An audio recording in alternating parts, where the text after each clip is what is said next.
It's Melissa from melissatoller.com, and today I'm going to talk about the 2 things you can start to do to get out of the cycle of emotional / overeating and dieting, that cycle that so many of us are familiar with. So for years, I would use food as my primary coping mechanism. Tough day at work, eat some cookies.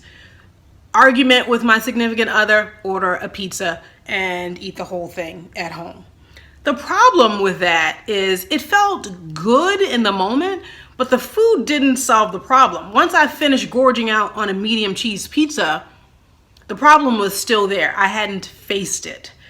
Now, as a result of gorging out and not dealing with my feelings, I felt guilty. And then I would do a reactive diet to counteract my overeating. And so I lived in this cycle of up and down and up and down, not having a clue that it was even possible to be in this area of moderation.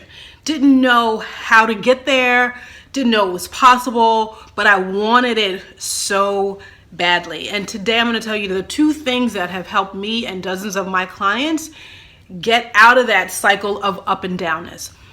The first one is feel your feelings. Like, that sounds really kind of easy, but hard at the same time, right? Because the desire to get past feelings of all those negative feelings that we want to avoid, sadness, anxiety, frustration, loneliness, like nobody wants to truly feel those all the time. So of course, a tray of cookies sounds like a good solution, but I'm here to tell you, when you come up with other methods of coping, and food could still be on that list, but it's very low, it's not the main thing that you turn to, your ability to handle the stressful parts of life just improves.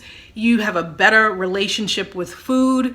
It's not an easy thing to do, right? If it's a habit of avoiding and escaping your feelings with food, actually going in and feeling the yuckiness of having your partner be mad at you or losing a lot of money, like that can feel really intense. But with the right guidance and support, you absolutely can do that. The second thing that has helped me is mindfulness. Now, mindfulness is, you've probably heard it before, it's not very sexy. It's just really the practice of being in the present moment. And a lot of us are not mindful when we eat, because sometimes we eat out of boredom while we're watching TV, and next thing we know, we've eaten a whole big bag of Doritos and we just don't feel good. Mindfulness has helped me tremendously.